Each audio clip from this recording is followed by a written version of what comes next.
Yo, what up? What up? What up? We back in the building. That's right. It's Divine Sense Boxing, man. Back in the building. We back at it, bro. Um, Forgive me for coming on a little bit later. I'll try to go in about 8 p.m. Central Time, 9 p.m. Central Time on the money. But not gonna lie to you, man. I hit this new strand last night called Pineapple Express, and that shit fucked me up. That shit hit me hard. And I'm not really someone who smokes very often unless, I need to like get some sleep or I'm going through some body pains or some shit like that. But yeah, yo, this shit hit me hard. So I woke up a little bit late, slept through the alarm and everything, man. But look, I'm back in here. Duty calls. So we're going to make it happen. What's up to King of Kings Boxing in the building? Was good. Mangus Allen in the building. What's up, Felix? I am Trill Will. Was good, man. Thanks for dropping by. I hope you had a good time for that meet and greet. Looked amazing. Looked amazing, man. I didn't expect it to be quite like that, man. I thought that it would be more of just kind of a quick little couple hour thing, but y'all went out. Y'all went out and did your thing, man. Love to see the videos, bringing the community together. A lot of smiles, just a lot of positive vibes, and that's what's up. That's what you want to see. It shows the power of community and the power of the people. And I'm looking forward to the next one, man. Unfortunately, I wasn't able to come out to this one. I really wanted to. I was really highly considering it. But nonetheless, man, we'll have a whole year to plan for the next one, and we're gonna do it even bigger and better. So that's what's up. So y'all know the topic tonight. I was actually listening to Ricky Williams just a little bit before I came up in here. Never my intention to go live during the same time other content creators, especially content creators that I support, go live. But I got to get it in when I can get it in. Unfortunately, with the time zone situation. In the meantime, as you guys start to trickle in, man, make sure you all vote in the poll and let me know what you think about the topic at hand tonight. Can Haney eclipse Mayweather's career/legacy? Most definitely no way, or maybe they'll be at the same level when it's all said and done, or they'll be considered around kind of the same type of accomplishments. And, we've had this discussion before on the channel, probably about maybe last month, and it got a little bit heated. I got a little bit of hate or whatnot from people, especially basically, I think in defense of Mayweather. A lot of people took an offense to me to suggest that somebody like Devin Haney can eclipse Mayweather. Well, anybody can be eclipsed. You know what I mean? Anybody. At some point in time, Tom Brady will be eclipsed. Right now, and for the past 10 years or so, we've been having conversations about Michael Jordan being eclipsed by certain players that are currently playing, right? It's normal. So I don't know why y'all taking offense to that. Perhaps you've fixated it in your brain that Mayweather will be the best ever and nobody will ever surpass him. But I'm here to beg to differ. And I say that by saying that I'm one of the biggest Floyd Mayweather supporters and advocates, and a person that was fighting in the trenches back in 2009 and 2010 here on YouTube against trolls and racists. So I say that wholeheartedly, that as much as I support and recognize Mayweather can be eclipsed. And for me, that person is Devin Haney. That's the person who I think has the biggest chance to become a bigger and better star, fighter, be able to compile a better resume, and all across the board. And that's just my opinion. Now, what I'm going to do is I'm just going to kind of roll off the top about all the reasons on why I think so. And for the people that will come in. If we don't get too much engagement in the live tonight, no big deal. I'll drop the video and people can come in afterwards and listen. But I don't want to keep the people that are here waiting to hear my thoughts about it. And I know right now, Bud and Spence is a hot topic right now. That's why BF went live about it. Ricky is going live about it right now. So it's all good. What's up, Omega? What's up? Come on in and go ahead and hit that like button. L-Dub Boxing was good. Come on in and hit that like button. Just at least let the people know that you did drop by. Vote in the poll as well. There might be a couple people that will drop in, as in like want to drop in and leave their thoughts here on the panel.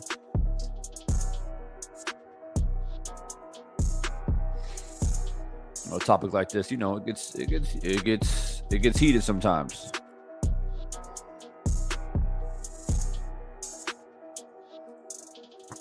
Oh, DN in the building was good. Good to see you. I hope you're good out there, man. Hope you're good out there. I heard it's really hot out in the States right now. I know people back home, and they've been telling me how hot it is out there in the summer all across the United States, man. It doesn't matter where you're at. Shit's really heating up out there. So make sure y'all stay cool, man. Stay hydrated.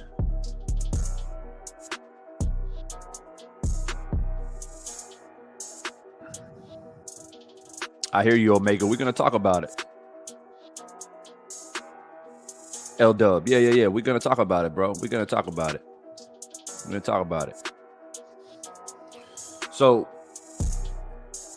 I was saying earlier, if you guys came in a little bit late, forgive me if I seem a little bit sluggish and not as poignant and I guess precise as I normally am.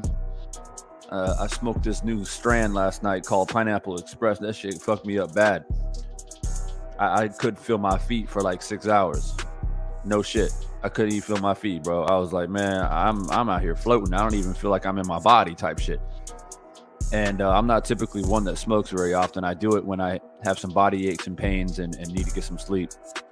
But this shit had me soaring last night. So I'm barely making it on the mic in the morning for me. I had to wake up.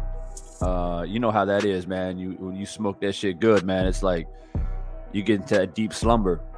But we here. So forgive me if I seem a little bit sluggish than normal.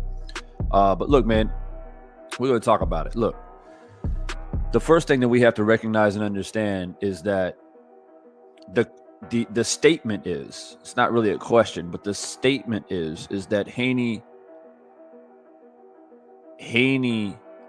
can eclipse Mayweather. That's the most important thing. Haney can, right? It's not that he's currently better than Mayweather, because that wouldn't make sense, right? His career is still ongoing. He's 23, going on 24, whatever he is. Still a lot to do. And obviously Mayweather is no longer in the sport and has accomplished a lot. So I don't want people to get it misconstrued or get confused. I'm not saying that currently Devin Haney is better than Floyd Mayweather. I'm saying that he can be better when it's all said and done.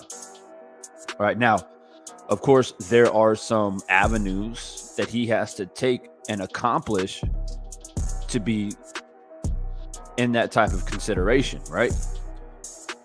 So we have to look at all the tangibles. We have to look at everything from both, I guess you can say ringside, like the eye test. We have to look at that way.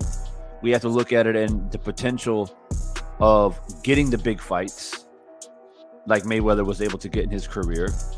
We have to look at the talent pool that is available to Devin Haney. Does that talent that's currently there right now match up against talent that Floyd Mayweather fought, or Floyd Mayweather had a chance to fight? Either he did or didn't fight. Now, with that being said, Mayweather, I would say, fought, I would say majority. Some people don't agree with me on that, but I would say he fought majority of the talent in the divisions that he was in throughout his career. Did he fight everybody? No, he didn't. But I mean, who has? Who has? I mean, especially in this modern era, right? I would say basically early 90s and beyond, where the tide of boxing started to shift and change, where there's a lot of hopscotching, maneuvering. It became way more of a business, promoters and managers getting involved, and who's getting paid this or paid that, right? It's much different than, you know, back in the day, even in the 80s, 70s, 60s, where you pretty much had no choice but to fight everybody, right? I mean, you literally didn't have a choice. Promoter said, this is what we're going to make happen because this is what the fans want, and this is how we're going to make some money. And obviously, back in the day, you know, revenue was dependent on asses in the seats, people showing up to watch it, ticket sales, right? There was no pay-per-view back then in those days. So promoters put on whatever the hell they put on, and you had to show up. You know what I mean? So not every fighter has fought in the modern era everybody that was available, all the talent in their weight classes, in their prime, et cetera, et cetera. But I would argue that he did fight the majority. Mayweather did fight the majority. Okay. And like I said, I know a lot of people haven't agreed with that or won't agree with that. Everyone say, "Oh, he fought everybody." You know, there's whoever he didn't fight, you know, that wasn't his fault. Well, it doesn't matter what your opinion is on why he didn't fight. The fact is he didn't fight him. So that's that. Now, so we look at all the tangibles, right? We look at the eye test. We look at the talent that's available to Devin Haney. We look at the likelihood of him able to get those fights, because that does matter. I mean, we can put together fantasy fights all we want, but at the end of the day, what's the reality of the fights that we want actually happening? AKA Devin Haney, Tank Davis, AKA Devin Haney, Lomachenko, AKA Devin Haney and Ryan Garcia, AKA Devin Haney and Shakur Stevenson, aka Devin Haney, Earl Spence, aka Devin Haney, Boots Ennis, if he decides to move up in weight. These are the names that we have to look at, that is currently the landscape of 130, 135, 140, 147, and potentially 154. And obviously, Devin Haney would have to go up multiple weight classes and win belts in those weight classes. And I said win belts. Now, pay attention to the words that I use, right? Vocabulary and explanation is important. Is move up and win those belts, not win vacant titles. Yes? Not win vacant titles. And we discussed this on the last live stream. And I know, Deanna, you made a comment about this on my last live as well, where it is to my knowledge and my opinion that in order to be claimed a champion, or to claim the title of champion, you have to win. You have to beat a champion, right? Take their belt and then defend that belt. That's what makes you a champion. So a lot of people think that, okay, I'm the challenger, you have a belt, I beat you, so now I'm the champion. Well, that makes you a titleist. You now hold a title. And I know some people feel like, oh, well, you're mincing words, and it's just a matter of vocabulary. Well, that might be, but for the majority of the boxing world, that is how it's viewed. Now, every sanctioning body might label it a little bit different. Rather, it's WBC, WBA, IBO, IBF, et cetera, et cetera, et cetera. They may label you as a champion or a titleist. But for me, you're a titleist until you defend that belt. That's where you become a champion, because you become a champion by winning it and defending it to prove that you're absolutely the best. Right? What's up, 88 Sports Talk? So, 7006 on Meta in the building. What's good, bro? So the reason for that is because you can have a fighter that catches a champion on a bad night, right? You can have a huge underdog come in, catch the champion on a bad night, and take all the belts. And then the next fight he has, he gets blasted out. Was he really a champion? Right? It's kind of like the perfect example for that is Buster Douglas beating Mike Tyson, right? When Buster Douglas beat Mike Tyson, was he really the champion? Because the next fight that he had against Evander Holyfield demolished him, right? So if you were to ask me, Buster Douglas beating Mike Tyson, upsetting Mike Tyson, the champ, he became a titleist. Now, if he went in there and beat Evander, he's a champion. So that's my breakdown of that. So that's why I want to say that. What's up, Trick? So it's been a minute, Trick, man. What's good, bro? So that's what I want to break down to you. So it's important to not only move up in these weight classes, challenge current champions, because it does carry weight when it comes to legacy. When you're moving up weight classes, right, and you challenge somebody that is holding a belt, you're either challenging two types of fighters, right? Type number one, the guy that you're challenging to win those belts, either A, just got that belt, they just became a titleist, or you're challenging a champion, somebody who has had that belt or belts and has been defending that belt or belts. So when you move up in weight classes, that matters to me personally. When Floyd beat Jerneo Hernandez was a champion. He held belts. He defended those belts. He was one of the best in boxing at that time. Floyd stepped in there, beat him fair and square. When Floyd beat him, he became a titleist. And as he defended that title, which he just took off Jerneo Hernandez, he became a champion. Okay? So when you move up in these weight classes, see, this is my biggest complaint about Canelo, right?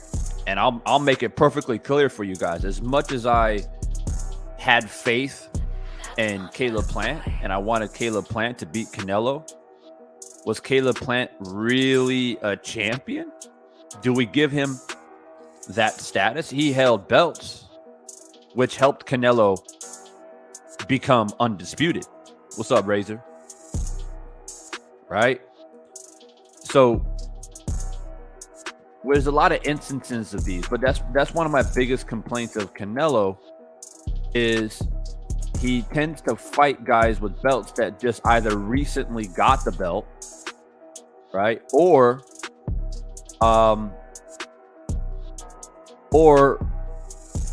they haven't defended the belt. So they got the belt and they haven't done any title defenses, and all of a sudden, boom, I'm gonna be fighting Canelo, right? To get a big money fight. So I guess if you wanted to be technical, I guess you could say Caleb Plant was a champion. He was a champion. I stand corrected because he won the IBF from Muskogee, and he went on to defend that title 1, 2, 3 times against Mike Lee, Vincent Fuggenbutz, and Caleb Truex. So yeah, Caleb Plant was a champion. He was. So I take that back. I have to deep dive into resumes, which I'm not going to do right now. But there are plenty of examples of where you go up, you fight a guy who just got a belt, you take that belt. Devin Haney, by the way, I'm going to be 100% honest with you. As much as I'm up here defending Devin Haney, and I'm going to state my case on why I think he can eclipse Floyd Mayweather, him beating Kambosos, although on paper he's now undisputed, in the world of Divine Sense boxing, he's not a champion until he defends those belts. Straight up. Just like when Kambosos beat Teofimo, he wasn't recognized until he's able to defend those titles. I mean, he's recognized, but he's not a true champion in my eyes unless he beat Devin Haney, which didn't happen, right? See, that's why I feel like it's important to establish that. Like, what really makes you a champion? What makes you a champion is I go into your backyard, I take your belts, that's step one, and then I defend those belts. That proves that I'm the best, because not only did I take them, nobody can take them from me. You feel what I'm saying? Right? Anybody can catch anybody on a bad night. So these type of things matter. So, with that being said, the first step that Devin Haney needs to do right now is to defend those titles. And he needs to defend those titles against optimal opposition. Okay? Okay, so that's his first thing that he needs to do. That is very, very important. And the thing about it is that 130, 135, 140 is not absent of talent. Okay, there's plenty of talent that will continue to boost your resume if you're Devin Haney. Okay, so then we get into the question, all right, Devon, I hear what you're saying, bro, but the problem is, will these people or fighters be willing to fight Devin Haney? Well, that's a fair question to ask. And I'll be first one to tell you that I feel like there are a lot of fighters in the division who are, quite frankly, avoiding Devin Haney. They are, in my opinion. I think they are avoiding him. And so, yes, that does make it problematic for the conversation of, can Haney eclipse Floyd Mayweather? But let's play devil's advocate, just like we played devil's advocate for Floyd. Back in 2009, when the whole world wanted to see Floyd versus Pacquiao, nobody really knew if they were going to fight or not, right? That's why we went through a 5-year war, basically. 5 years of war and chaos and turmoil on YouTube. And these YouTube streets became a fucking battleground, right? Just like it is right now at Bud and Spence. So for 5 years, we went through that. But a lot of people, including myself, gave Floyd the benefit of the doubt that, yes, it's going to happen. It's going to happen. It has to happen. So because of that type of faith, I'm going to use that same principle for Devin Haney. And I'm going to say, play devil's advocate, and these fights will happen, right? We're not going to get into, he may be great, but, he's not going to be able to fight these guys. Let's not go down that route. Let's keep at the conversation at hand, and let's say everybody that's available that he has an opportunity to fight, he will fight them, just like Mayweather ended up fighting Pacquiao, right? Cool. So we look at 135 right now, right? Something that he needs to do to start solidifying his resume and start to make his steps towards eclipsing Floyd Mayweather. All right. So right now, currently, you've got George Kambosos Jr., who they're technically locked into a rematch, right? Will that happen? We don't know. Is it the end of the world if he fights Kambosos in a rematch? Not really. Not really. And what people need to understand is that Devin Haney, because he's so young, he's got a lot of options. He doesn't need to, do some outrageous maneuver to prove anything to anybody. Like go up and he's got these belts at 135 and he decides, I'm going to go up to 140 and fight Josh Taylor because I want to, make a name for myself. There's no need for that right now. Okay. All you need to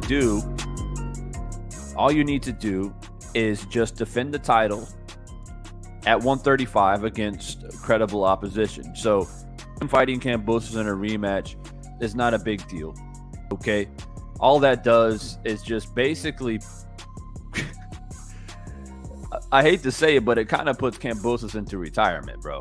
Like if you get your ass beat twice by Devin Haney in your backyard, that's hard to come back from. Your career's not over, but if I'm Kambosos, I stay far away from Devin Haney. All right. But for Devin Haney, it's not a bad look. I never discouraged the fact that, there was a guy who was a titleist. I took his titles away from him. And then he was talking shit, so I beat him again just to shut him up. That's fine. That doesn't look bad on your resume, right? Actually, to be quite honest with you, it doesn't happen very often. Usually, they take belts and then they, fighters take a belt and then they go off and do other things and never fight that person ever again. Like, will Canelo ever fight Caleb Plant again? Probably not. Even if Caleb Plant comes back and starts to string victories together and starts knocking at the door of Canelo, do you think Canelo will really ever fight Caleb Plant again? Probably not. Okay. He's going to get past Triple G, and then he's going to try to figure out a way to maneuver himself back up to 175. Maybe catch Bivol when Bivol's not looking as good, or somebody vacates a title and he's going to do a vacant title shot, whatever. I mean, that's Canelo, right? But my point is that if Devin Haney does fight Kambosos in a rematch, it's not the end of the world. And quite honestly, it doesn't look that bad on your resume. If you beat the guy who at one point took the belts and had all the belts and you beat him twice, you kind of solidify the fact that this guy is nowhere near me, right? So no big deal. So you have that. Then you got Teofimo Lopez, right? Teofimo Lopez right now, I believe he's got a fight coming up later this year, which I think he will win, right? He needs it. He needs it desperately. Not just because he lost to, not because he lost to Kambosos. That has nothing to do with it in regards to Teofimo Lopez, right? It has nothing to do with it. I mean, you lost, right? Whatever. But it's the aftermath that made you look so ridiculous, lack of better words, right? That puts a sour taste in people's mouths. Because after the fight against Kambosos, if you came out and said, yo, look, man, I underestimated Kambosos. Shit, like, I should have done better. I didn't do as good as I thought I could have. I'll bounce back. I'll be better, right? Most people would have been like, hey, bro, shit, man, it happens, bro. It happens. But instead, he was on that bullshit talking about my esophagus was busted. My knee was hurt. I was never knocked down. I slipped. I thought I won the fight. And then his dad on his tirade and on that bullshit for months, and probably still continuing to try to talk shit. They still can't let it go that they lost to Kambosos. And you know why? Because imagine if you're Teofimo Lopez for a moment. Not only did you lose to Kambosos, which you basically beat yourself, to be honest with you. And I know Kambosos fans get upset when I talk like this. Like, oh no, Kambosos beat him fair and square, bro. Yeah, he did beat him. Congratulations. I commentated the fight live. I loved it. Every fucking moment of it, right? I was on the edge of my seat. It was a fantastic fight to call and one for the history books, right? But I'm not going to sit up here and pretend that Teofimo very clearly had no game plan whatsoever and had zero respect for Kambosos. And Kambosos was determined and prepared. So if you give me the best Teofimo Lopez and you give me the best George Kambosos, and if they fight again, like, I'm still going to pick Teofimo. Just like I picked Teofimo in the first fight. If Teofimo comes back, and I see my man putting it in here, he's got Pedro Campa on August 13th. So shit, just right around the corner. If he looks phenomenal, I'm going to say, okay, Teofimo's back, right? Teofimo's back. I'm going to pick that Teofimo to beat Kambosos every time. Right? Just like I would pick Mike Tyson to beat Buster Douglas 9 times out of 10. It just so happened that one time Buster Douglas lost his mom. Mike Tyson's out there having orgies in Tokyo and shit, not focused, and he lost. Right? But 9 times out of 10, Mike Tyson knocks out Buster Douglas. As a matter of fact, you can argue that he did knock him out and it was a long count. But, that's another conversation. So these type of things happen, right? So Teofimo Lopez needs to win desperately this upcoming weekend and prove that, like, oh, I had a bump in the road, a little mishap. I'm bouncing back. And so no problem. So Devin Haney and Teofimo Lopez need to fight. So I want Teofimo to look good. I want him to beat this guy Campa coming up here this upcoming weekend. I want him to look phenomenal because Devin Haney and Teofimo Lopez have unfinished business. And Devin Haney, despite the fact that Teofimo Lopez no longer holds the belts, it doesn't matter. You need Teofimo Lopez on your resume if you're Devin Haney. You got to clean that up. In my opinion, you got to clean that up. not only for resume's sake, but just like in current conversation, that's basically unfinished business. And you need to silence Teofimo once and for all, right? Now, Teofimo Lopez, I have a feeling, is going to come out this upcoming weekend and try to make a statement. And don't be surprised if Teofimo and his dad starts talking shit, talking about we coming to get our belts back, strap season, da-da-da-da-da, we're coming for you, Devin, blah, blah, blah, blah, right? Now, good. I want that. Because that's what you need, right? So then we can kind of sidestep Kambosos for a moment. Devin can say, I'll take care of Kambosos later, man. Let Kambosos get back in the winning column. We'll take care of him later, because Kambosos is never going to let go of the fact that he got outboxed and beat up in his hometown. At some point in time, he's going to want to face off against Devin Haney again. That I guarantee. But we can put that on the shelf for the time being. Let me go whoop this dude Teofimo right quick, because I'm tired of him talking shit. And I haven't forgotten about you disrespecting me and my dad in front of everybody right before you fought Kambosos. I'm talking about Teofimo. So let me go take care of that real quick. Good. I want Teofimo to knock Campa out. And then I want him to go on the mic and say, yo, I want those belts back, Devin Haney. You ain't shit. I haven't forgotten all the shit that I told you.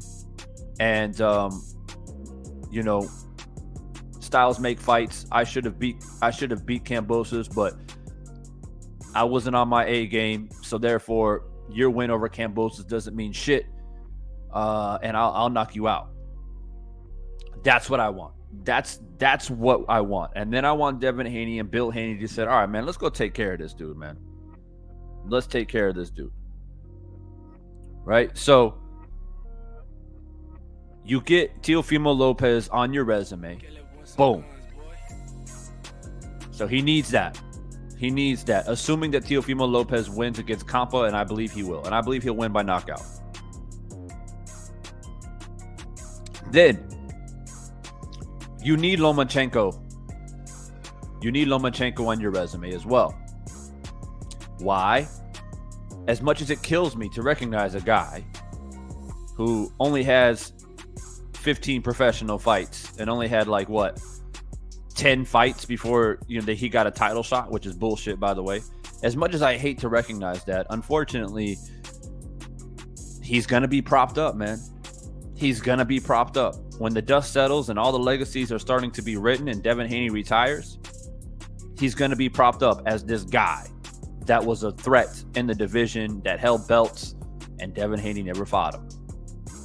So if you're Bill Haney, you got to know they're going to prop Lomachenko up. Even if Lomachenko, comes back and fights I don't know, if he fights like Tank Davis or Ryan Garcia or some shit, and he fights, it doesn't matter what he does from now.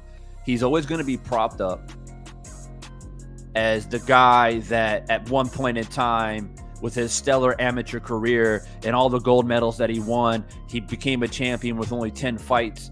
And he's a white dude from the Ukraine, and he had all these skills. They're going to fucking prop him up, man. And it is what it is.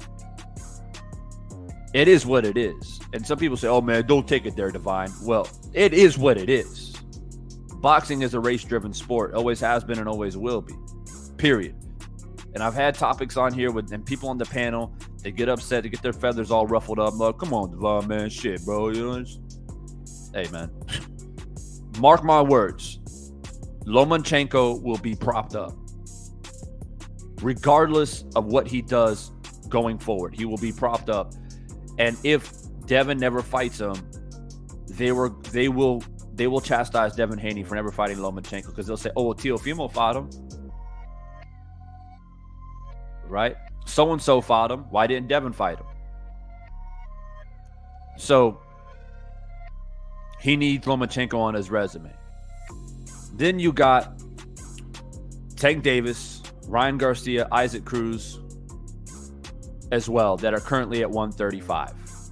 So we got we got basically 6 names that Devin Haney could fight at 135, right? Right now, Devin Haney is the title holder of all the belts.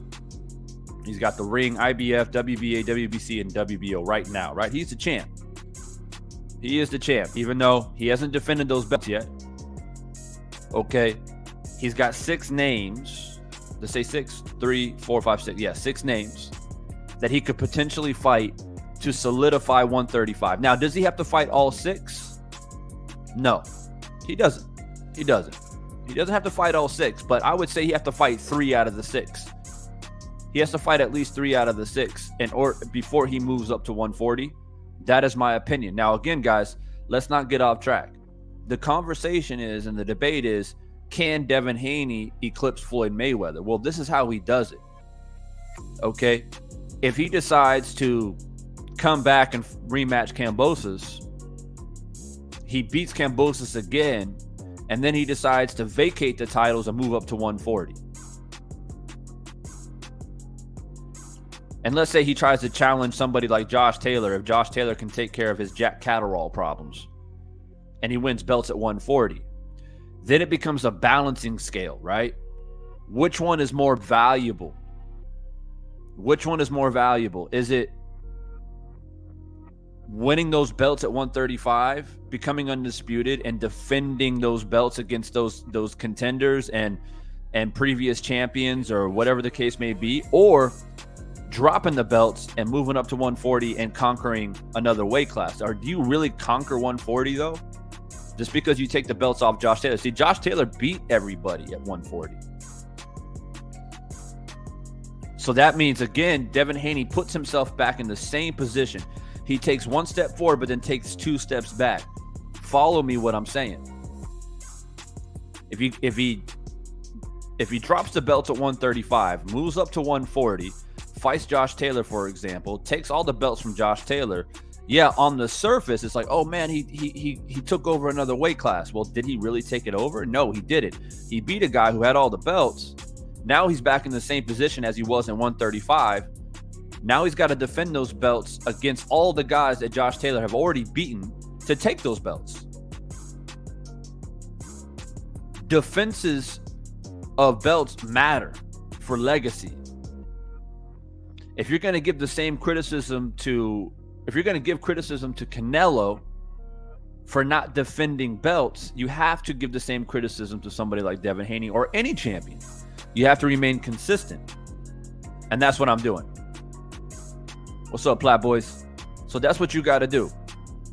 You got to remain consistent with your analysis on what it means to cement a legacy. If we're going to sit up here and criticize Canelo, which I do quite often, you guys know this, and accuse him of not defending belts at like 168, for example, or blowing up a middleweight in Triple G and forcing him out of 160 to go to 168 to say, oh, I'm defending the title now. No, you're not. On paper, you're defending your belts at 168, but Triple G has always been a middleweight and has never in his entire career fought at 168.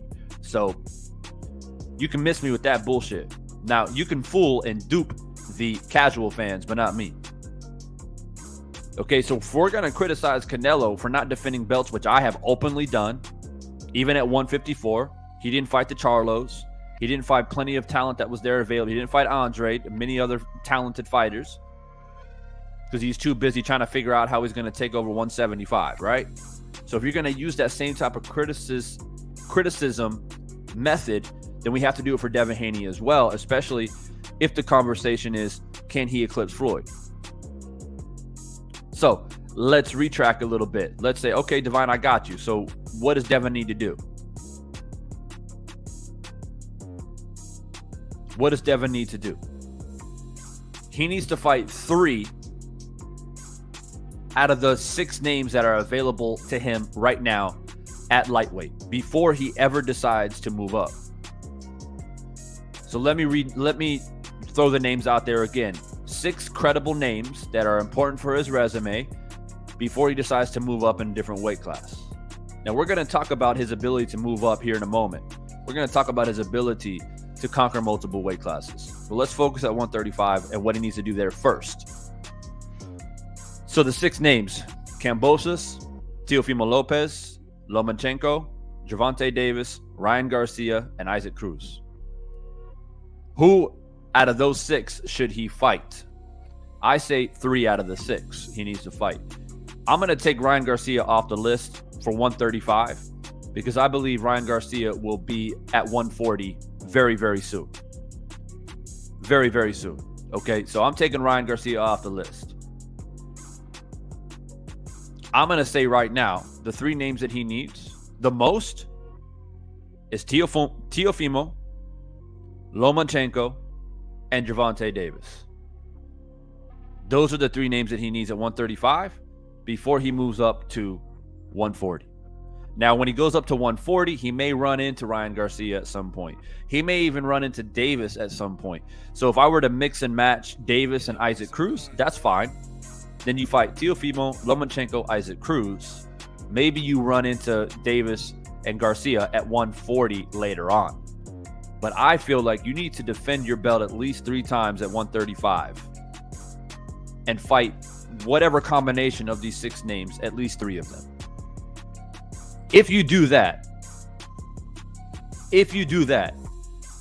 you already make a strong case that you're making headway to eclipse Floyd Mayweather.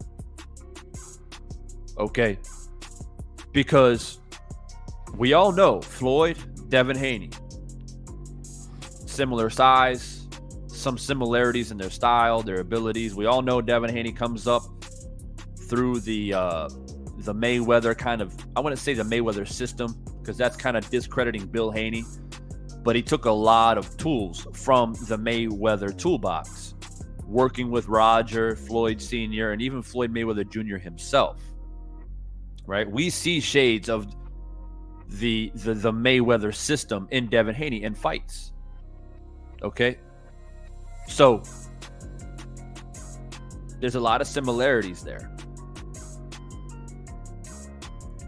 Now,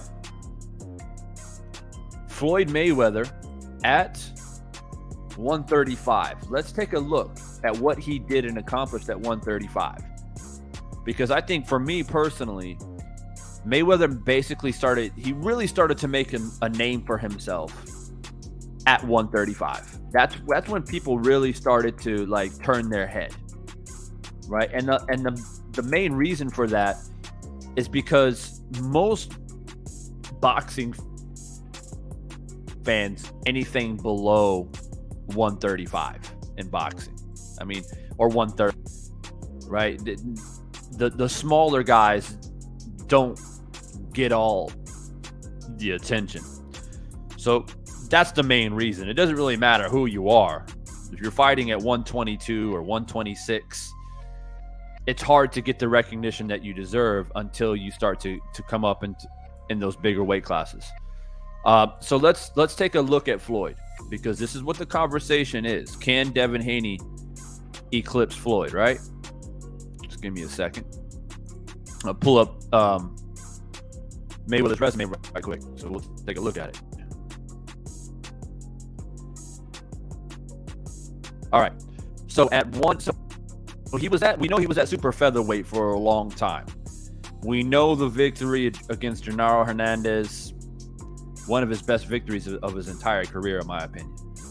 He defended that super featherweight title several times, which made him a straight-up champion, right? It made Mayweather a straight-up champion when he beat Angel Manfredi, Carlos Rios, Justin Junco, Carlos Genera,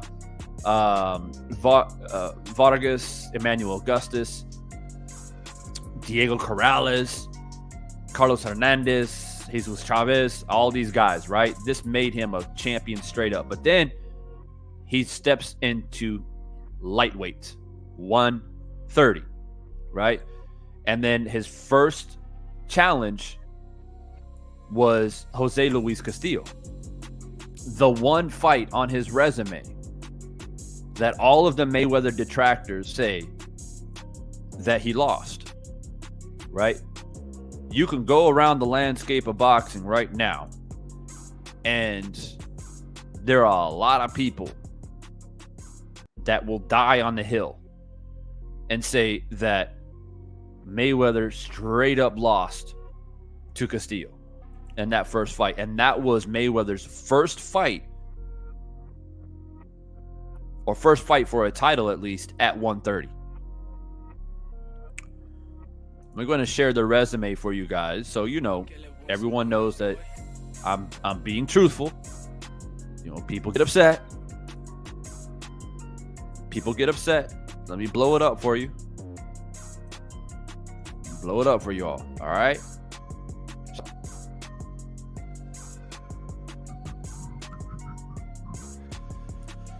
All right. So yeah, it was his first fight into lightweight because he beat Jesus Chavez. He beat Jesus Chavez right here. That was his last defense of his super featherweight title. And then there was a WBC belt and a vacant ring title when he fought Jose Luis Castillo the first time. So like I said, a lot of people thought that Floyd lost that fight. Okay. Now, I personally don't think that. I personally think that he beat Jose Luis Castillo in the first fight. It was close. But I thought he beat him. So far, Devin Haney hasn't encountered that. No. Fair enough. Jose Luis Castillo was one of the best, if not the best, at 130. And Devin Haney hasn't yet fought anybody of a Jose Luis Castillo caliber. That is a fair argument. But all I'm saying is that he has yet to fight, Devin Haney has yet been in a situation where he's been in a questionable victory. He hasn't had that yet. There hasn't been a questionable victory yet. All right. So we're breaking this down systematically, guys. So his first venture off into lightweight, he squeaks out a decision against Jose Luis Castillo, which high caliber fighter. I thought he won it, but it's controversial nonetheless. Then he rematches him. See, this is why rematches are important. And I'm glad Floyd did it. I'm so glad Floyd did it. I'm so glad he took on that rematch. All right.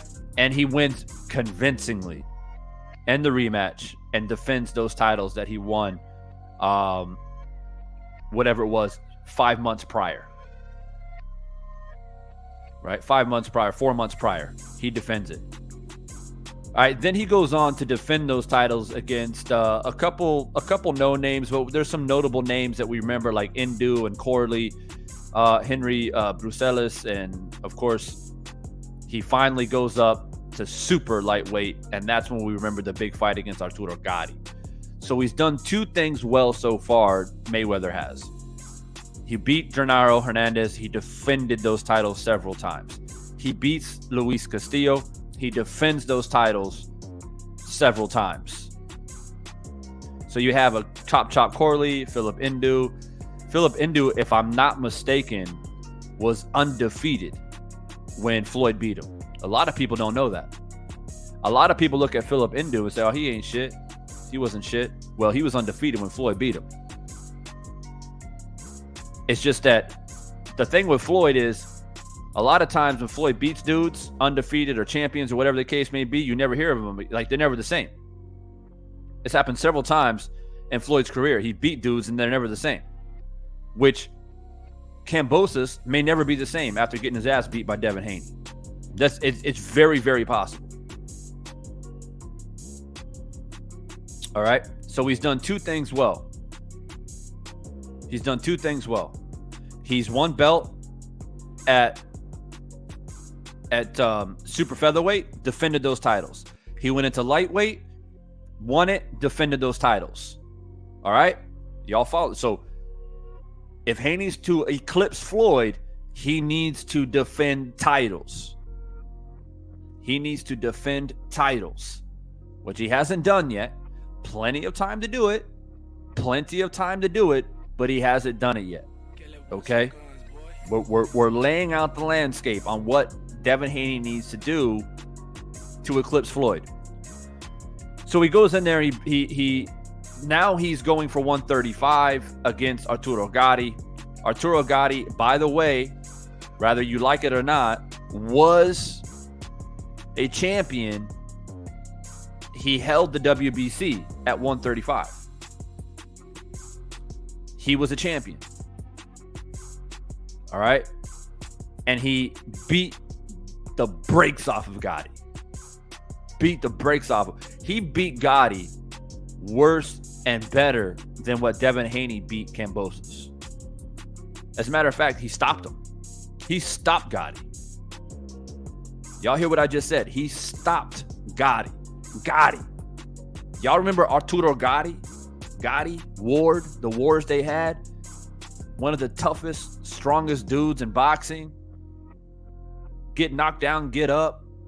Iron chin. Floyd stopped him. Beat the brakes off him. Okay? So he wins that. He fights Sean Bay Mitchell. And unfortunately at 135, Mayweather didn't do very much. So we got some leakage in Floyd's resume. We got fantastic movement at super featherweight and lightweight. It's fantastic movement, defending titles and all that shit. Then we got some leakage because he beats Arturo Gotti, and then he goes right up to fight Zab Judah to try and to win the IBF and a vacant IBO welterweight title. Okay, so a little bit of leakage there. A little bit of leakage. So we got him, and then of course one of the biggest complaints about Floyd's career is jumping up. It's like you beat Zab Judah. It's not the end of the world. I would rather see him stay at 135 after beating Gotti and defend it a few times. But going up and fight Zab is not the biggest problem in the world. It makes sense. It's a lucrative fight to make. Two young, talented, fighters with hand speed and skills and abilities and all that thing, and they know each other and they got a little bit of beef and whatever, right? So I'm not too mad at it. The problem is though, and what a lot of people point at, is that he goes and fights Carlos Baldemir, which is like Carlos Baldemir, like, it just kind of makes you feel like there could have been a lot of other things that he could have done. Because Carlos Baldemir, more than likely, if he didn't fight Floyd, he would have lost to somebody else. Carlos Baldemir has 11 losses on his record? Some shit like that. 11 losses. Anytime he's, for the most part, stepped up in big fights, he lost. So Carlos Baldemir having that on your resume, okay, you fought a guy who was in a roundabout way, fighting for titles and stuff. He was a contender and had some titles here and there. I guess he's on your resume, but is he really that credible? Not really. Not really, in my opinion, right? So a little bit of leakage there. And then so he's at welterweight, and then he jumps up straight away from there. So you win all these titles at welterweight, right? You beat Carlos Baldemir, which a lot of people criticize massively to even fight him. Then instead of defending those titles, which you just took off of Baldemir, you said, I'm going to go up another weight class and fight Oscar De La Hoya. He made that business decision. Y'all. He made that business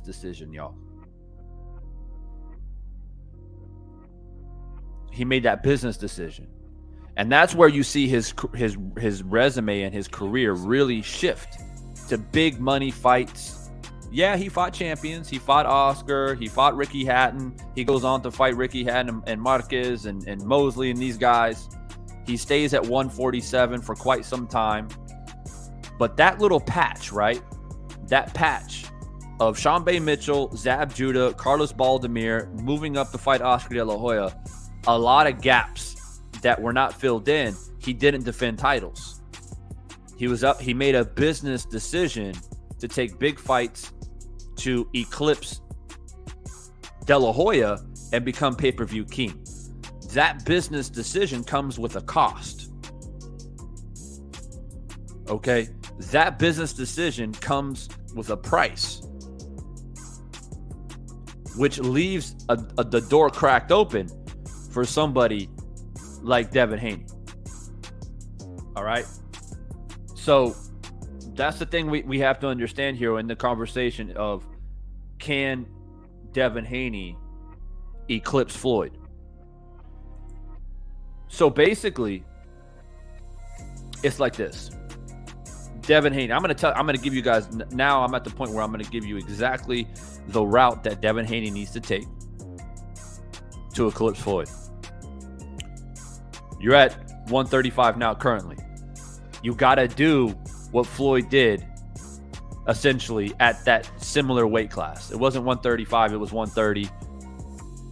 Same, but different, right? So you need to defend titles just like Floyd did at that weight class. Or I'm saying 130, 135. We're gonna keep it at lightweight, rather it's lightweight or super lightweight. Okay, you have to replicate what Floyd did there. You have to defend the titles at least 3 times.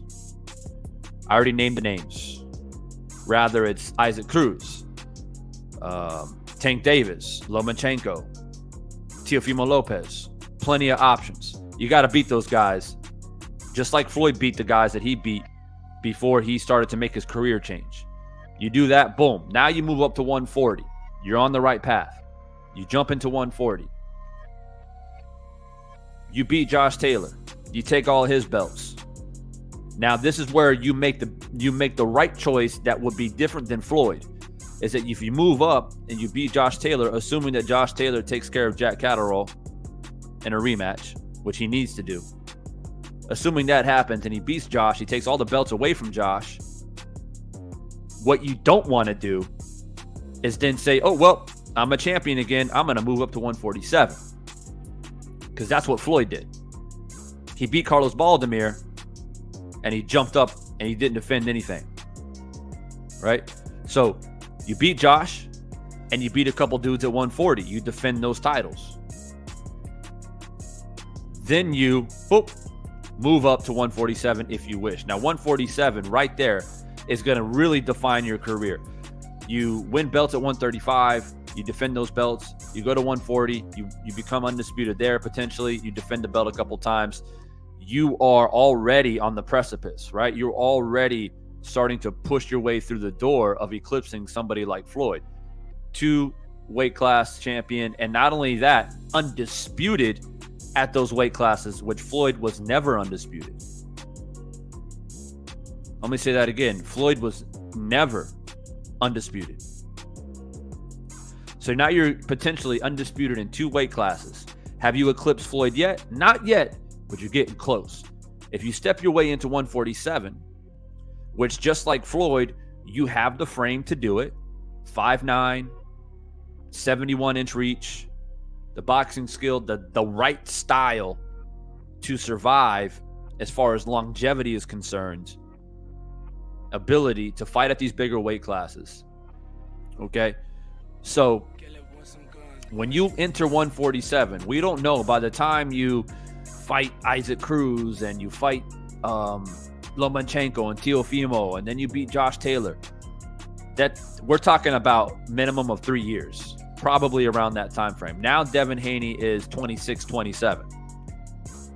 We don't know what the landscape of 147 is going to look like at that point, right? We don't know if Bud and Spence ever fought in that 3-year time. We don't know if Bud has moved up or Spence moved out and moved up to 154. We don't know yet, right? But it doesn't really matter.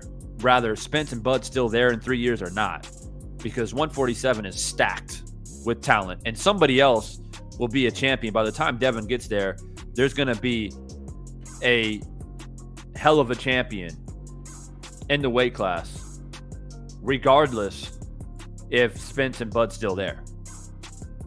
Okay, so you get up to 147, and let me just check real quick.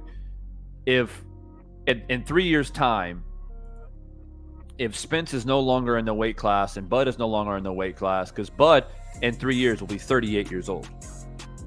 He could be retired. Right? But you look at 147, maybe Boots has already taken over the division in 3 years. Maybe he's the champ now. Maybe Spence and Crawford fought and, whatever, we had a big fight, and then Bud retires and vacates titles, and then Boots fights for a title eliminator. Now he's the titleist and he defends the titles, and now he's a champion, right? Maybe Virgil Ortiz is the champion by the time Devin Haney, it's going to take him 3-4 years to get into 147. Taking the right path. So don't lose track. Defend titles at 135. Go up to 140, become undisputed, defend the title at least once or twice there. Now you're at 147. It's going to take 3 to 4 years to accomplish that. We don't know what the landscape of 147 will be, but it won't matter because there will be a solidified and fantastic champion at 147, no matter who it is. Rather it's still Earl, rather it's Bud, rather it's Boots, rather it's Virgil Ortiz, rather it's Conor Benn. In 4 years' time, there's going to be a solidified champion in that weight class. Now, this will define your career. Because once you enter 147, now you're with the big dogs. Now it's where you really start to answer questions, which Omega Red brought up earlier. He said, well, the problem with Devin is, in my mind, is that does he have enough power to keep off these bigger fighters? Does he have enough power, enough pop, or enough snap in his punches to be able to keep off a guy like Errol Spence, to keep a guy off of him like Boots Ennis, to keep a guy off of him like Virgil Ortiz? That is a fair question to ask. Right? A very, very fair question to ask. But that's why it will define his career. Right? So remember, he does what he does at 135. He does what he does at 140. Undisputed potentially in 2 different weight classes. Really, really solidifying his legacy. Right? But in 4 years' time, that pathway of defending belts at 135, becoming undisputed at 140, he's gained what? One word I'm looking for. He's gained more experience. Right? He becomes a better fighter himself. Not only does Boots become a better fighter and Virgil Ortiz become a better fighter, but Devin Haney is becoming a fighter as he continues to move up and grow into his 5'9" frame. Right? So that's where I'm trying to lead into the next topic at hand is, can he do well at 147, which in my opinion, 147 is where he can eclipse Floyd. Okay, that's where he can eclipse Floyd. Because at 135, 140, undisputed potentially, he's at the doorstep of Floyd. Well, what do you mean, Divine? Well, I'll say it one more time for the people that just came in. If Devin Haney, right now, as an undisputed champion at 135, defends those titles against Teofimo Lopez, Lomachenko, Isaac Cruz, Tank Davis, Ryan Garcia, any combination of those 6 names, any combination of 3, he fights 3 of those, then he moves up to 140, beats somebody like Josh Taylor, defends that undisputed position a couple of times, you're at the doorstep of Floyd Mayweather already. You're at the doorstep. You go up to 147, that's where it defines it. That's where it's going to define your career. Because there'll be a lot of questions at hand. See, Floyd, he was able to move up to 147 and keep fighters, bigger punchers than him, at bay. He was able to deal with Shane Mosley. He was able to deal with Victor Ortiz. He was able to deal with Oscar De La Hoya, to be honest with you. He was able to deal with Ricky Hatton. These type of fighters that were supposed to be bigger punchers than him, right? So that's what Devin Haney needs to prove. Can he deal with potentially an Errol Spence, Virgil Ortiz, Boots Ennis in 4 years? I think he can. And I think if he does, he starts to surpass Floyd. Because it's like this. You go as an undisputed 135, 140 champion and defending those titles, you jump into 147. If you beat Errol Spence and you defend those titles against Boots and Virgil Ortiz,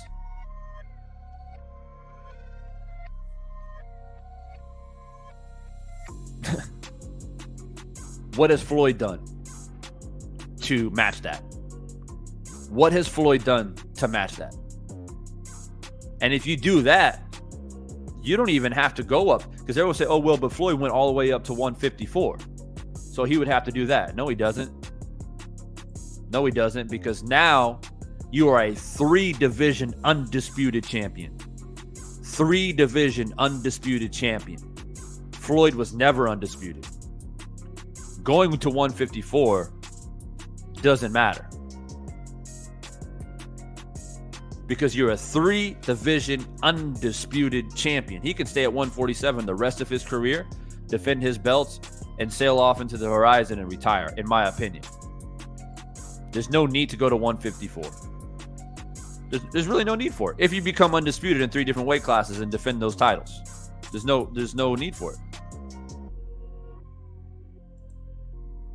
Right? So if you look at Floyd again real quickly, let's see here. Oscar De La Hoya was technically at light middleweight. I can't remember. I think that weight was 152, I think. But let's just say, okay, let's say it for what it is, light middleweight title. Then he drops back down. He fights Ricky Hatton. He comes back out of retirement, fights Manuel Marquez. No titles on the line. Marquez had to move up and wait for that fight. Then he fights Shane Mosley. I believe that was at 147. And then he fights Victor Ortiz. That was at 147. Then he fights Miguel Cotto at light middleweight. But was that truly a 154-pound fight? And then he fights Robert Guerrero. That was at welterweight. He fights Canelo Alvarez. I believe that was a catchweight as well. Then he fights Marcos Maidana. That was a welterweight twice. Manny Pacquiao. That was at welterweight. He fought Andre Berto. That was at welterweight.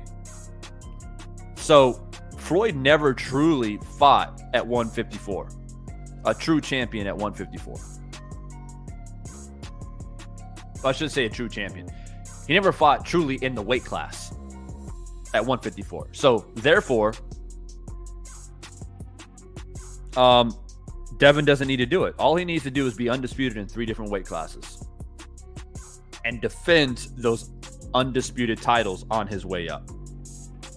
And yeah, I think he eclipsed Floyd, because imagine this. When it's all said and done, Devin Haney has on his resume Kambosos, Isaac Cruz, Tank Davis, Teofimo Lopez, potentially Ryan Garcia, potentially Josh Taylor, potentially Gary Antoine Russell, potentially Earl Spence, Boots Ennis, Virgil Ortiz. So all those names you just put out, how does Floyd's resume match up that? So who does Floyd got? He's got Oscar De La Hoya. He's got Jose Luis Castillo.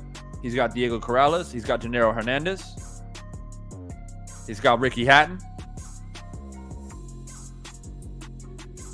So you start to balance it out. And then it comes down to, okay, well, does Devin Haney actually do what Devin? So even if they're even with these names that I just mentioned, what will tip the scale? What will tip the scale is Devin Haney did something that Floyd didn't do, and that has become undisputed in 3 different weight classes.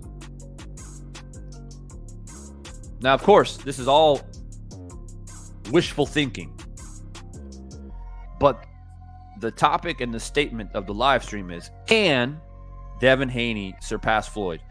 The answer to that question, in my opinion, is yes. Will he is a different question. Will he is unknown. But can he? Yes. With the amount of talent that are in these divisions right now, and 135, 140, 147, with the amount of talent that's in these divisions right now, and Devin Haney's build, frame, and boxing ability, which is designed for longevity, yes, he can eclipse Floyd Mayweather when it's all said and done. Rather he will do it or not, rather they can make these fights happen, rather he chooses that career path which I just laid out for you, for him to surpass Floyd Mayweather, will happen or not is yet to be seen. Devin Haney might flip the script and say, I'm going to do what Floyd did. And I'll fight one more time at 135. I'll catch some titles at 140. I'll catch some titles at 147. I'll do a catch weight of 152 and fight, Brian Castano or some shit like that. And, bounce around and try to make the big money fights or whatever, right? He may decide to do that. We don't know. What's up, G5? So, yeah, we don't know what he's going to do. But if what Bill Haney says is true, if what Devin Haney says is true, and they care about legacy, and they care about how their career is defined when it's all said and done, then they're going to take the career path to which I just laid out. Okay? And if you missed me, if you're coming in late, you're going to have to rewind the tape because I can't repeat myself 10 different times. No disrespect. But let me address this question right here, this statement by Menno, before I get up out of here. Haney also has to develop some pop. I would say that's fairly true. Fairly true.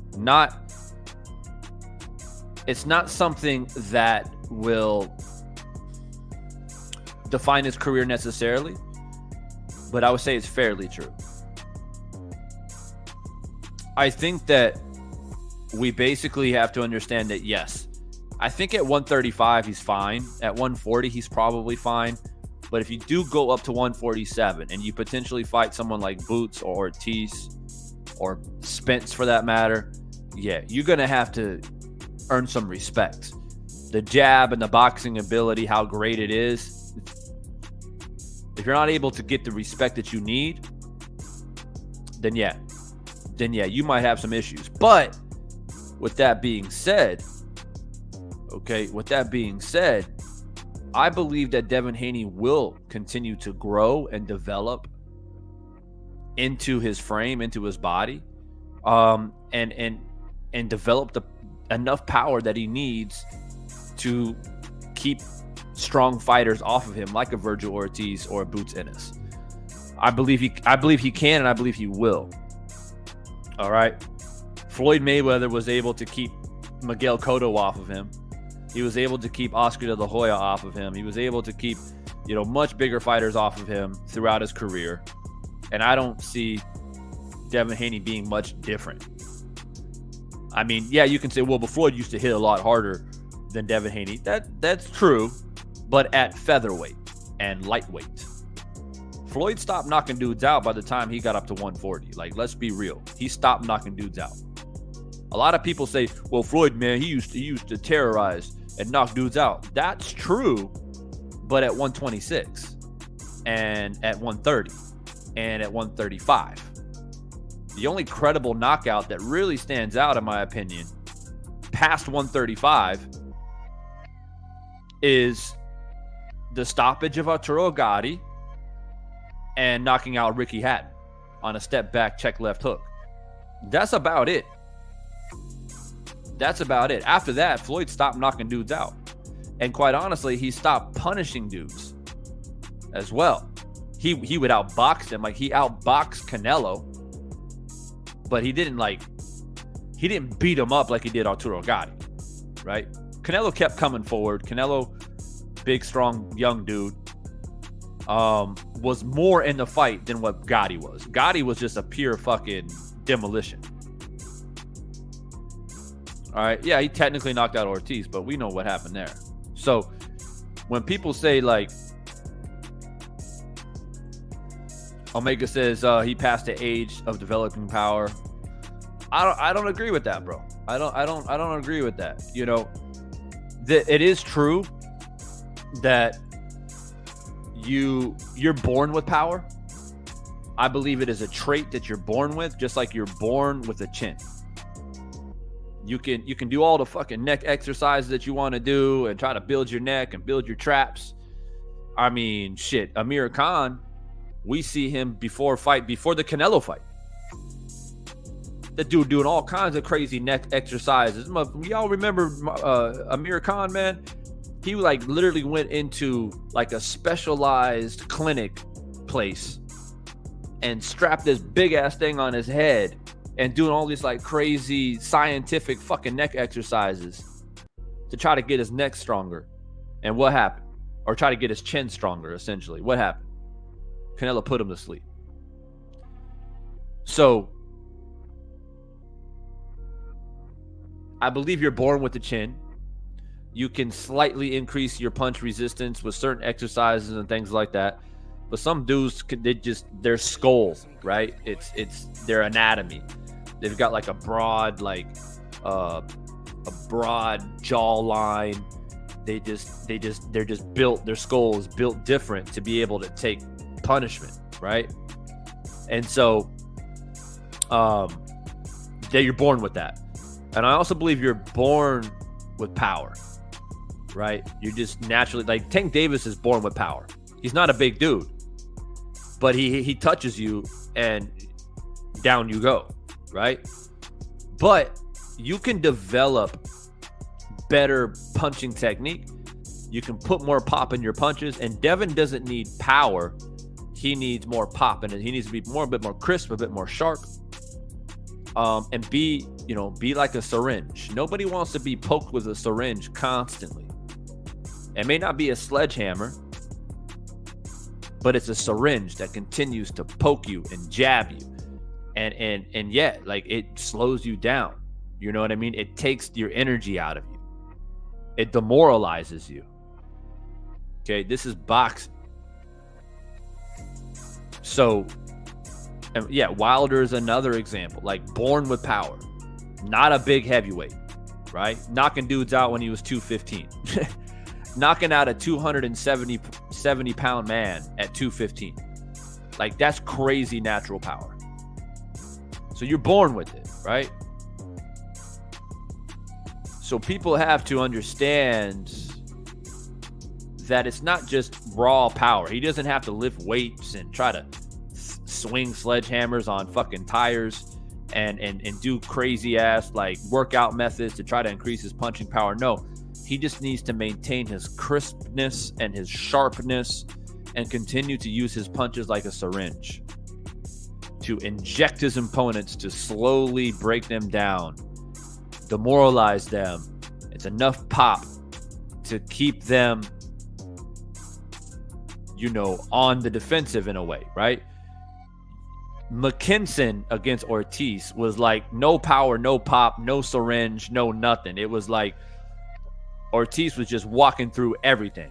Didn't respect Michael McKinson punching anything. Like, he didn't respect any of his punches. Just walking through everything. I just don't see that with Devin. And I feel like Devin could continue to improve and solidify his ability to use his punches, like I said, as a syringe, that certain type of pop, just like Floyd had at 147. Because let me say again, Floyd stopped knocking dudes out once he passed 135.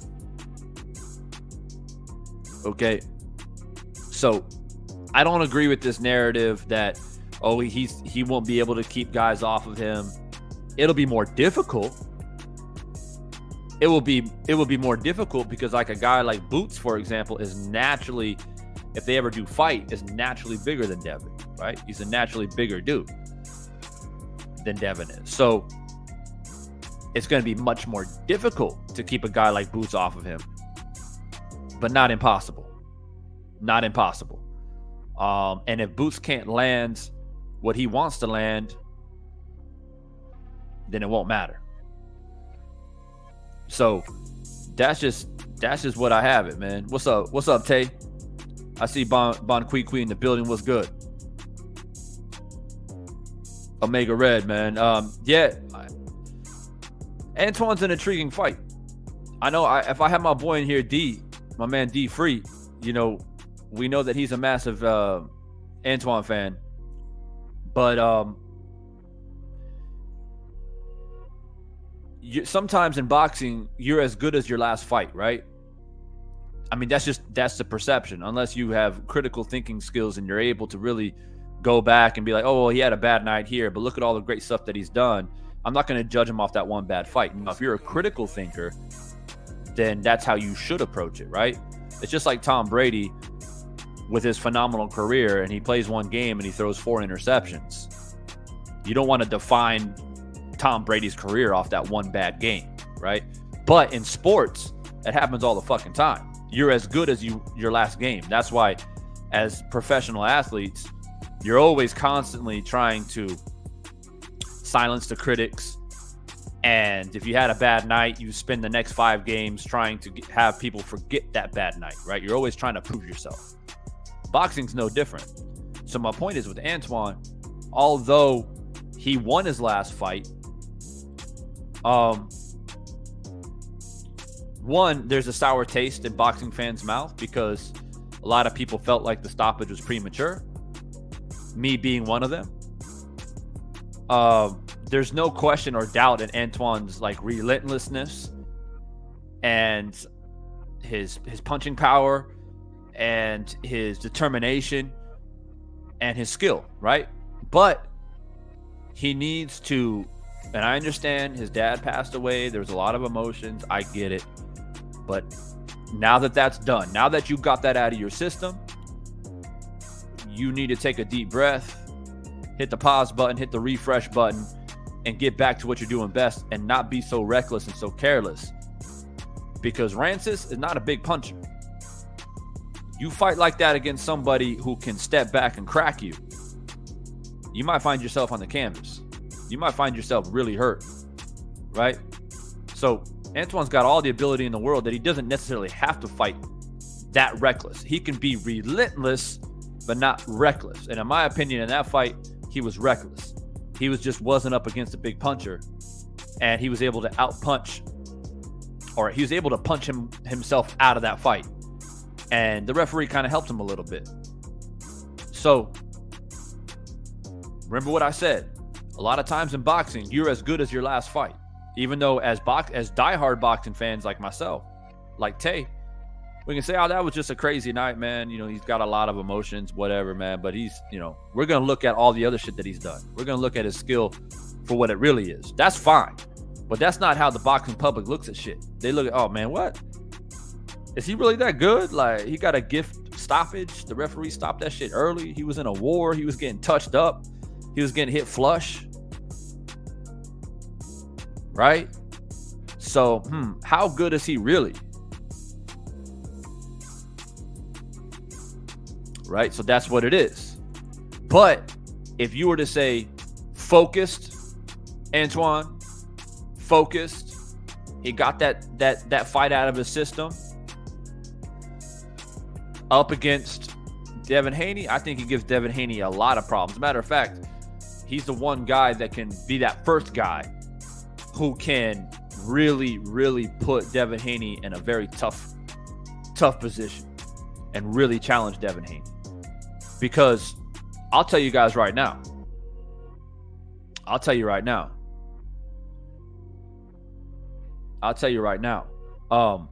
Devin Haney right now beats Kambosos in the rematch.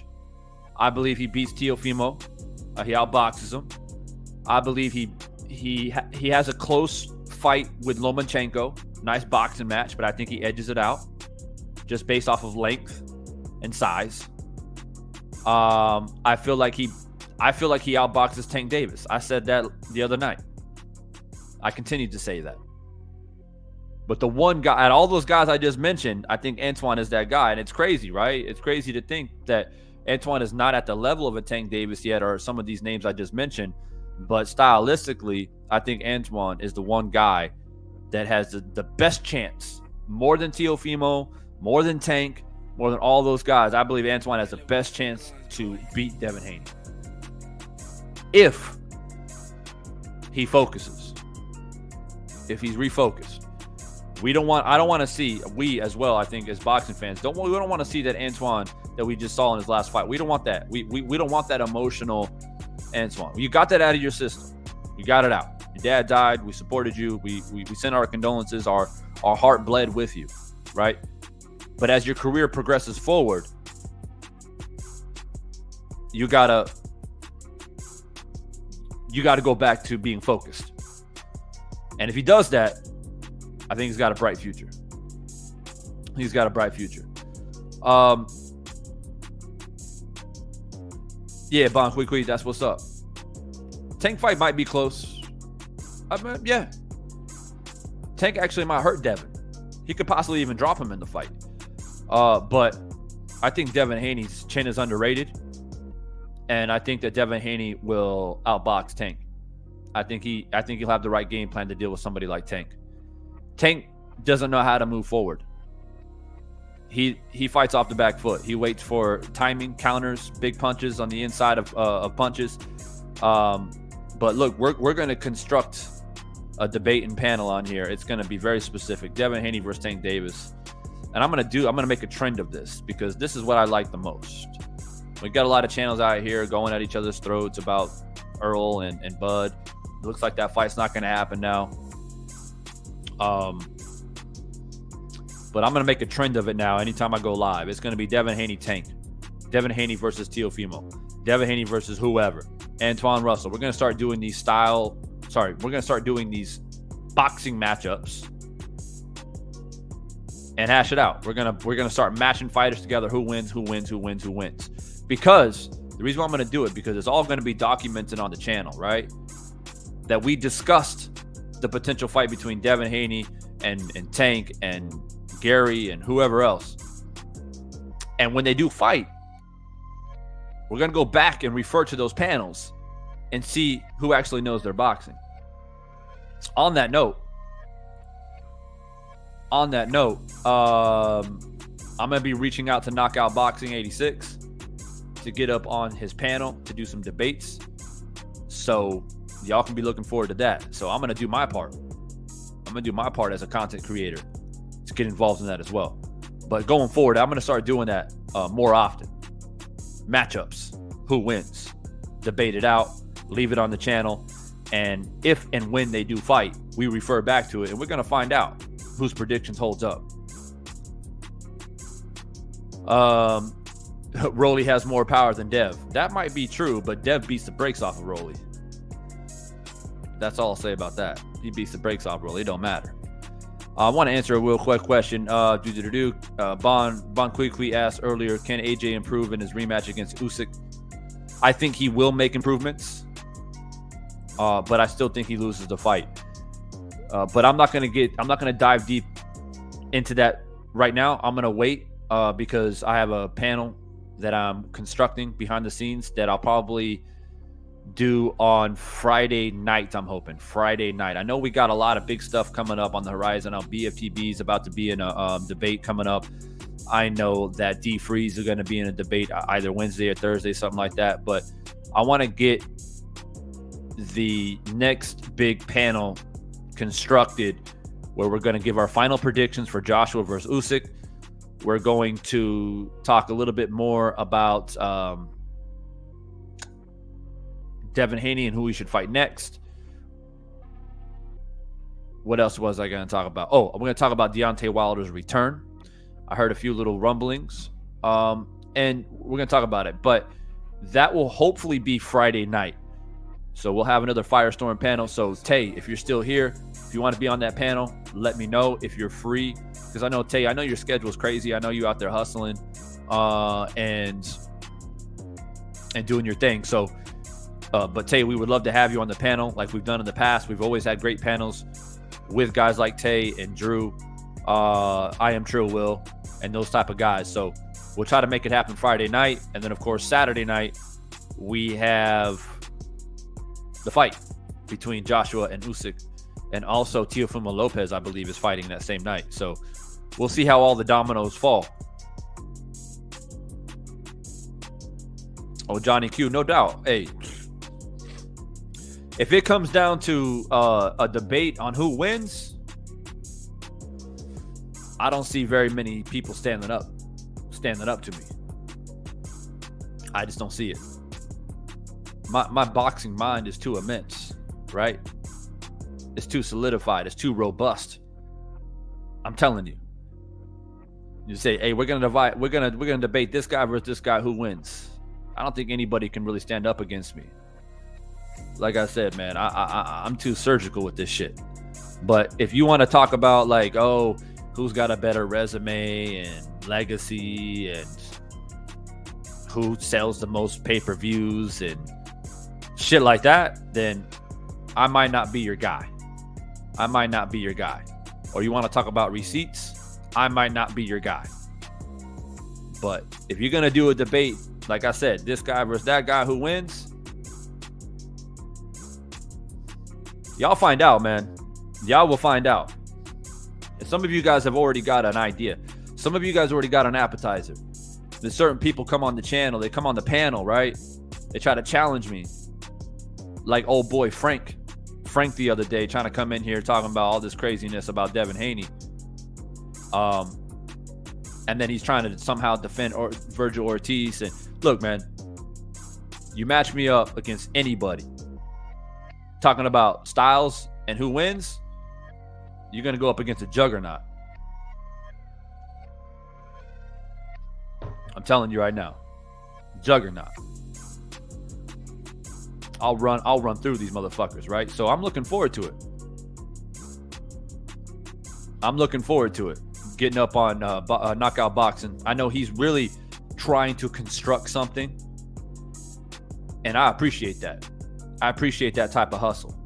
Because we got somebody in the community trying to, like, hey, man, y'all got beefs or y'all got disputes or y'all got different opinions. Like, let's come on to a neutral panel, a neutral channel. Y'all hash it out. That's what it should be, man. It's like going down to your local barber.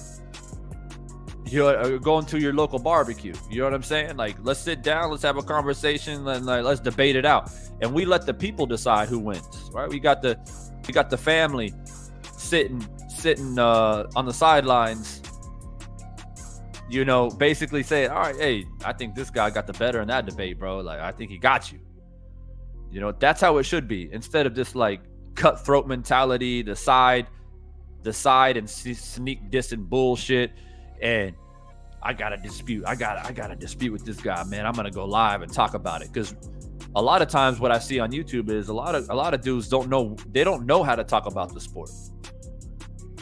They're a casual fan. Let me just they a straight up casual fan. And in my opinion, you can't be a content creator on YouTube talking about boxing, especially about like styles and the sweet science, if you're a fucking casual, bro. No disrespect to anybody who's a casual fan. I got somebody like Omega Red who has openly stated, I'm a casual. But that's why Omega Red is a supporter. That's why he goes around and shows support to the channels that he respects. He loves boxing. Just like most of you guys in here, you love boxing, right? But in my opinion, you can't be a content creator and honestly speak about the sport if you a fucking casual. And we got a lot of that shit out here. We got a lot of that out here. So good. You get somebody like Knockout Boxing 86 that's going to expose these dudes. You put them on the spotlight. You put them on the platform, right? Spotlight, mic in hand. You got 1 minute. Let's go. Drop the beat.